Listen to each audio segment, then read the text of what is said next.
حج کے ایام میں حاضر ہوتے ہیں، اعمال حج و مناسک حج انجام دیتے ہیں۔ کوئی بھی دور ہو، کوئی بھی زمانہ ہو، حج کے ایام میں امام مہدی علیہ الصلوۃ والسلام وہاں پر موجود ہیں۔ فَيَرَاهُمْ وَلَا يَرَوْنَهُ، وہ لوگوں کو دیکھتے ہیں، پہچانتے بھی ہیں، لیکن لوگ انہیں نہیں پہچانتے۔ وَلَا يَعْرِفُونَهُ، یعنی لوگ دیکھیں گے انہیں لیکن انہیں پہچانیں گے نہیں، یعنی شناخت نہیں کر سکیں گے۔ ان صاحب هذا الامر، اس امر امامت کا جو صاحب ہے، لَيَحْضُرُ الْمَوْسِمَ، وہ موسم حج میں حاضر ہوتا ہے، کل سنۃ، ہر سال۔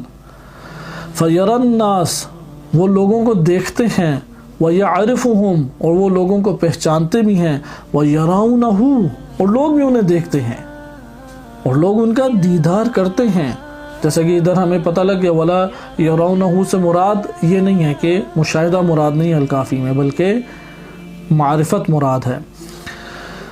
وَيَرَوْنَهُ، کہ لوگ انہیں دیکھتے ہیں، وَلَا يَعْرِفُونَهُ، لیکن لوگ انہیں پہچانتے نہیں ہیں۔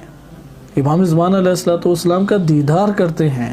یہ صحیح سند ہمارے پاس روایت ہے، جس کی وجہ سے یہ مسئلہ ہمارے لیے حل ہو جاتا ہے کہ ہر سال موسم حج میں حاضر ہوتے ہیں وہ، اور جب وہ حاضر ہیں وہاں پہ تو لوگ بھی دیکھتے ہیں، وہ لوگوں کو دیکھ کے پہچانتے بھی ہیں۔